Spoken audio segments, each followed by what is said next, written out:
मिरजेत गणरायाला वंदन करून भाजपाच्या उमेदवारांचा प्रचार शुभारंभ। आमचे कमळ हे परमनंट चिन्ह असून सर्व 78 जागेवर आमचे उमेदवार आहेत। मात्र विरोधकांचे मिक्स पॅनल असून त्यांचे एक जीवाचे पॅनल कोठेही नाही।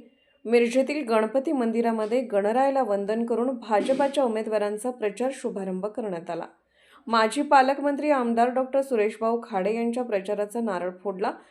यावेळी ज्येष्ठ नेते सुरेशबापू आवटी, ज्येष्ठ नेते मकरंद देशपांडे, युवा नेते सुशांतभाऊ खाडे, भाजपाच्या महिला जिल्हाध्यक्ष स्वातीताई खाडे, रसिकाताई खाडे, भाजपा अल्पसंख्याक प्रदेश सचिव फारुख जमादार, माजी नगरसेवक योगेंद्र थोरात, माजी महापौर संगीता खोत यांच्यासहित भाजपाचे सर्व उमेदवार, पदाधिकारी, कार्यकर्ते उपस्थित होते। यावेळी जोरदार शक्ती प्रदर्शन करण्यात आले। आमचे कमळ हे परमनंट चिन्ह असून सर्व 78 जागेवर आमचे उमेदवार आहेत। मात्र विरोधकांचे मिक्स पॅनल असून त्यांचे एक जीवाचे पॅनल कोठेही नाही, असा टोला आमदार सुरेशभाऊ खाडे यांनी लगावला। भाजपने निष्ठावंतांना उमेदवारी दिली, मात्र बाकीच्या विरोधी पक्षांना रस्त्यावर एबी फॉर्म वाटावे लागले। विकास करणारा आणि आश्वासनांची पूर्ती करणारा एकमेव भाजपा पक्ष आहे, असेही आमदार डॉक्टर सुरेशभाऊ खाडे यांनी यावेळी सांगितले। मिरज कुपवाड महानगरपालिकेच्या निवडणुकीच्या माध्यमातून कार्यकर्त्यांचा आग्रह, सगळ्या वडीलधाऱ्यांचा आग्रह, सगळ्या उमेदवारांचा आग्रह, सगळ्या नेते मंडळीचा आग्रह, त्या निमित्तानं आज गणेश तलाव गणेश मंदिराच्या तिथं आम्ही शुभारंभ साजरा करत आहोत। त्याच माध्यमातून आज हा शुभारंभ मिरजच्या 27-20 वार्डपर्यंत हा शुभारंभ होतोय।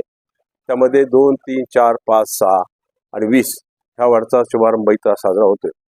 आज दुपारी आपल्या राज्याचे लाडके सगळ्यांचे मुख्यमंत्री देवेंद्रभाऊ देवाभाऊ हे आज सांगलीत प्रचाराच्या शुभारंभाच्या कार्यक्रमासाठी उपलब्ध राहणार आहेत। त्यांच्या हस्तेही आपला शुभारंभ नारळ फुटला जाईल आणि तिथून प्रचाराला सुरुवात होईल। त्या माध्यमातून आज हे प्रचाराच्या धुरा कालच मला वाटतं आज चिन्ह द्यायचं चालू होणार आहे। पण चिन्ह आम्हाला चिन्हाचा काही विशेष नाही आहे, कारण आमचं चिन्ह परमनंट चिन्ह आणि सगळ्यांचं लाडकं चिन्ह कमळ, त्या माध्यमातून आज हा प्रचाराचा शुभारंभ इथं आम्ही साजरा करत आहोत। निश्चितच आज मला अभिमान वाटतो, ज्या कार्यकर्त्यांनी आग्रह धरला, ज्या कार्यकर्त्यांना तिकीट मिळालं नाही, ते कार्यकर्ते हे आज सक्रिय सगळ्या ताकदीनं ह्या पक्षाच्या उमेदवारीबरोबर, त्या उमेदवाराबरोबर आणि भाजपबरोबर हे सक्रिय झालेले, त्याबद्दल त्यांचं अभिनंदन, त्यांचं कौतुक करावं तेवढं कमी आहे। ह्या दृष्टिकोनातून आज बघितलं तर आज एक गट्टा पॅनल 78 सीट ह्या भाजपच्या लागलेल्या आहेत आणि त्या माध्यमातून आज बाकीच्या पक्षात बघितलं तर कुठेही एक जीवाचं पॅनल किंवा एक पक्षाचं पॅनल कुठेही लागलेलं नाही आहे। मिक्स केलेले पॅनल त्यांचे सगळे बघायला मिळतात। पण भाजप एकमेव पक्ष असा की 78 सीटवरती सगळे भाजप लढतायत आणि ताकदीने लढतायत। त्यावेळी मला उमेद आहे की निश्चितच महानगरपालिकेवरती कमळाचा झेंडा हा निश्चित फडकणार आहे।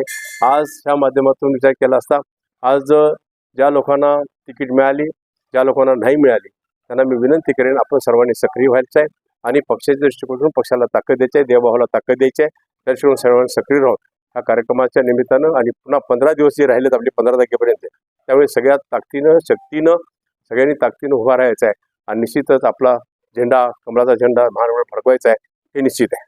महाराष्ट्राची सुरुवात पहिली तर देवभावाने एवढं प्रेम सांगलीवर केलं की पहिली शुभारंभाची सभा आणि शुभारंभ करण्यासाठी ते दुपारी 2:30 वाजता येत आहेत। आता हे मोठेपण आमच्या सांगलीचं आहे, आमच्या कार्यकर्त्यांचं मोठेपण आहे की देवभाव इथं प्रथमतः प्राधान्य देऊन आमच्यासोबत येत आहे। पण निश्चित होईल, ते सभा होतीलच, पण त्या पद्धतीने अजून जे स्टार प्रचारक आहेत त्यांच्या लिस्टप्रमाणे ते कुठले आपल्याला विचारते त्यावेळेस त्यामध्ये सभा, आता तर सुरुवात करतोय प्रचाराला आम्ही, आता घरोघरी जाणं, भेटीगाठी करणं, सगळं करणं आणि त्या पद्धतीनं ज्याच्या वेळेला कोणती जरूर पडेल ते वक्ती आम्ही इथं आणू।